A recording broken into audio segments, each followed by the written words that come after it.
गरिब भएर सपना देख्नु गल्ती होइन। गरिब भएर सपना देख्नु गल्ती होइन। गल्ती त सपनालाई डरले मार्नु हो। सानो हुँदा म पनि धेरै सपना देख्थेँ। ठुलो मान्छे बन्ने सपना, आफ्नो परिवारलाई खुसी राख्ने सपना, आमा बुवालाई आराम दिने सपना। तर सपना भन्दा ठुलो हाम्रो गरिबी थियो। सानो घर, टुटेको छानो, पानी पर्दा घरभित्रै बाल्टी राख्नु पर्थ्यो। स्कुल जाँदा अरूका नयाँ ब्याग देखेर आफ्नो पुरानो झोला लुकाउने गर्थे। कहिलेकाहीँ फिस तिर्न पैसा हुँदैनथ्यो। टिचरले सबैको अगाडि नाम बोलाउँदा मन भित्रभित्रै रोइरहन्थ्यो। तर घर फर्किँदा आमाको अनुहार हेर्थेँ। उहाँ आफै थाक्नु भएको हुन्थ्यो, तर मलाई देखेर मुस्कुराउनुहुन्थ्यो। त्यो मुस्कानले मलाई हार्न दिँदैनथ्यो। बुबा बिहानै काममा जानुहुन्थ्यो, राति थाकेर फर्किनुहुन्थ्यो, तर कहिल्यै आफ्नो दुःख सुनाउनु भएन। त्यो देखेर म भित्रभित्रै प्रमिस गर्थेँ, एक दिन म सबै बदल्नेछु। तर जीवन सजिलो कहाँ थियो र? जति ठुलो सपना उति धेरै सङ्घर्ष। अरूले हाँस्न थाले, तँबाट हुँदैन, यस्तो हालतमा पनि सपना देख्छ, पहिले आफ्नो अवस्था हेर। यी शब्दहरूले धेरै चोट लाग्थ्यो। कहिलेकाहीँ राति एक्लै रोएको पनि छु, किनकि म थाकिसकेको थिएँ।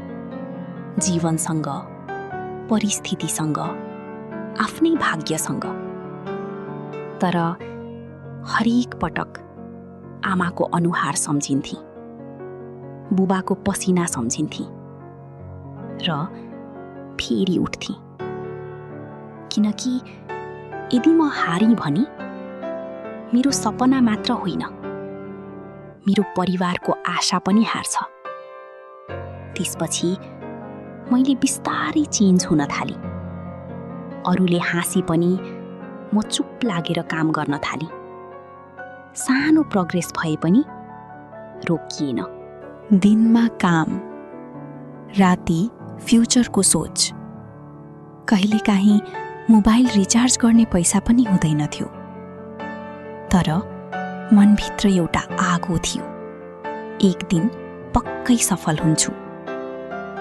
सायद जीवनमा सफल हुनेहरू सुरुमा धेरै रोएका मान्छेहरू नै हुन्छन्, किनकि दुःखले नै मान्छेलाई बलियो बनाउँछ।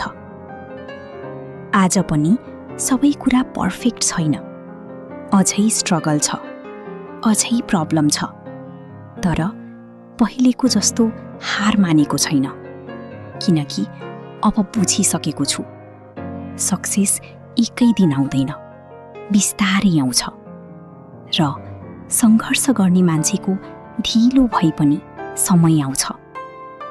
यदि आज तिमी पनि चुपचाप स्ट्रगल गर्दैछौ भने यो कुरा याद राख, अरूले तिमीलाई गरिब देख्न सक्छन्, कमजोर देख्न सक्छन्, तर तिम्रो सपना तिमीले मात्र देख्न सक्छौ।